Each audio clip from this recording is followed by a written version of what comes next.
Sabbavaram Calvary అపోస్తులు church నందు bishops diocese of Andhra Pradesh united Christmas వేడుకలు ఘనంగా జరిగాయి.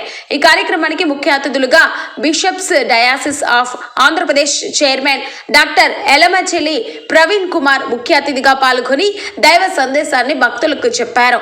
ఆయన మాట్లాడుతూ ప్రతి క్రైస్తవుడు వారి యుగోని విడిచిపెట్టాలని, ఎవరైతే హృదయ తరంగాలలో దేవుని వాక్యాన్ని నాటుతారో వారిని దేవుడు ఆశీర్వదిస్తాడని, ఈ లోకంలో అందరూ అటువంటి జీవితాన్ని అలవర్చుకొని క్రీస్తు మార్గంలో నడవాలని కోరారు. అనంతరం దైవ సేవకులకు నూతన వస్త్రాలు బహుకరించారు. క్రిస్మస్ కేక్ కట్ చేసి అందరికీ ముందస్తు శుభాకాంక్షలు తెలిపారు.